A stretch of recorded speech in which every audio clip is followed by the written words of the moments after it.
स्वतःला या सवयी लावा ज्याने तुमचे सगळे आयुष्यच सुखकर होईल।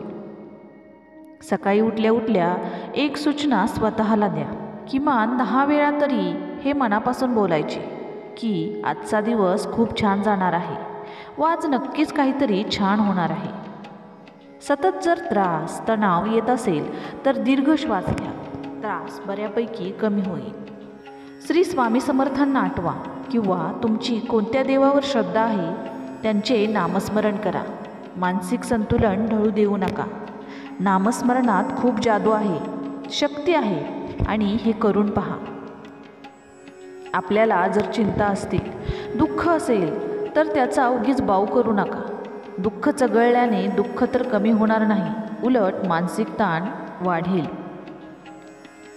आनंद देखील मनातच असतो, त्याला बाहेर शोधत बसू नका, त्याला स्वतःमध्ये शोधा। काय केल्याने तुम्ही खुश होता ते करा। छोट्या छोट्या गोष्टींचा आनंद घ्या। प्रत्येक व्यक्तीची खुश होण्याची परिभाषा वेगवेगळी असते।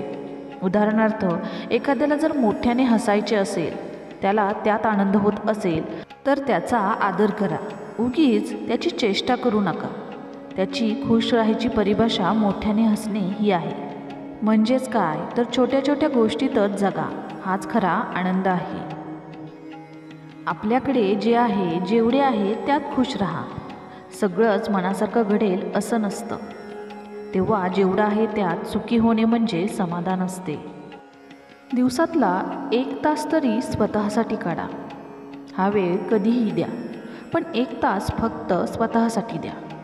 त्या वेळात तुम्हाला काय आवडेल ते करा आणि स्वतःला खुश ठेवा। रोजच्या दैनंदिन कामामध्ये स्वतःला गुलाम बनवू नका, त्यातून थोडा वेळ काढून आनंद उपभोगा। इतरांशी तुलना करून, बरोबरी करून नशिबाला दोष न देता स्वतःला भाग्यशाली समजा व आयुष्य आनंदाने जगा। शारीरिक व मानसिक संतुलन कसे ठेवावे त्यासाठी रोज एक्सरसाइज करा, मोटिवेशनल बुक्स वाचा, प्रेरणादायी गोष्टी ऐका ज्यामध्ये तुम्हाला सकारात्मकता मिळेल, ते काम करा। सकारात्मक विचार ठेवा। एक महत्त्वाचे वाक्य नेहमी लक्षात ठेवा, जे होतंय, जे घडतंय ते चांगल्यासाठीच। खास मित्रांना आठवड्यातून एकदा तरी भेट द्या, ज्यामुळे तुमचा मूड फ्रेश राहील। वर्षातून एकदा तरी फिरायला जा। लांब जायचं नाही तर काही हरकत नाही, किमान 2 महिन्यातून एकदा तरी फ्रेंडसोबत गार्डनमध्ये 2 तास छान अशा सकारात्मक गप्पा तरी मारल्या तरी आपलं माइंड फ्रेश होते। आणि फक्त एक लक्षात ठेवा, गेलोय मस्त वाटण्यासाठी, फ्रेश वाटण्यासाठी आणि बोलतोय दुसऱ्याविषयी असं व्हायला नको। त्या व्यक्तीवर तरी काही परिणाम होणार नाही, पण आपल्या मनावर मात्र याचा नक्की फरक पडेल व माइंड डिस्टर्ब होईल। त्यामुळे सकारात्मक गोष्टीच बोला। जवळपास एखादे मंदिर असेल तर तिथे प्रसन्न वातावरणात 10 मिनिटे शांत वेळ घालवा। एखाद्या वेळी जर आपल्याला दुःख वाटत असेल, उदास वाटत असेल तर एक काम आवर्जून करा, आपल्यापेक्षा दुःखी व्यक्तीला आठवून पहा। आपले दुःख ताबडतोब नाहीसे होईल व खूप सकारात्मक विचार आपल्या डोक्यात येतील व आपण किती नशीबवान आहेत हे समजेल। रोज बोलताना नकारात्मक शब्दांचा वापर कमी करा, ज्यामुळे तुम्ही हळूहळू एक सकारात्मक व्यक्ती बनाल। विनोदी बुक किंवा सिरियल पाहून हसा, शरीराची हालचाल होऊ द्या। कधीकधी जमेल इतपत गोरगरिबांना मदत करा, प्रसन्नता वाढेल, मनातून एक वेगळी छान भावना येईल।